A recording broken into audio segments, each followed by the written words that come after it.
Hello everyone and welcome to Batang Bulaga Kami, and here are the two finalists for Foreign Rap and Rock of the Clones on Eat Bulaga.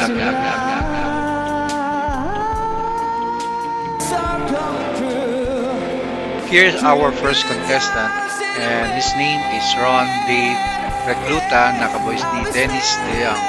Nakapare silang matataas ang boses nila, kaya medyo dikit ang laban nila kanina para sa akin.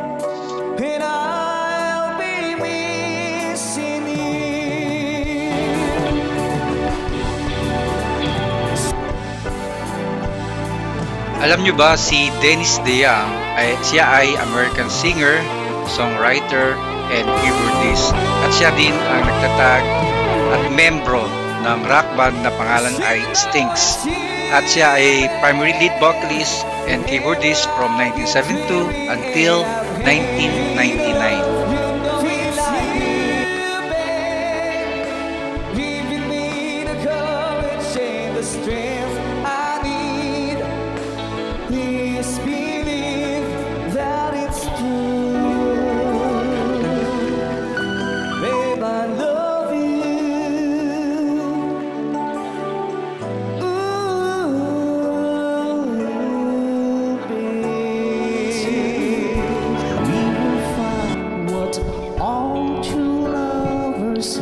Ang next contestant naman natin ay si Alan Orbistondo, na kaboys ni Rex Smith, na isa ding mataas ang boses, at mga kanta nila ay nakakatuwa dahil mga kapanahong kanta na kinakanta nila ay madalas patugtugin sa radyo, diba?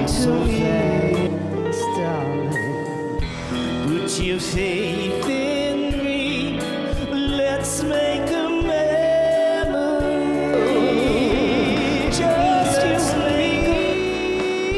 To be honest, sarap pakinggan mga tugtugan dati kasi maintindihan mo mga message ng kanta, at siya din ang nanalo ngayong araw sa first qualifying round ng Foreign Rap and Rock ng The Clones. For full video, visit the official channel ng Eat Bulaga, and please don't forget to like and subscribe. Thank you!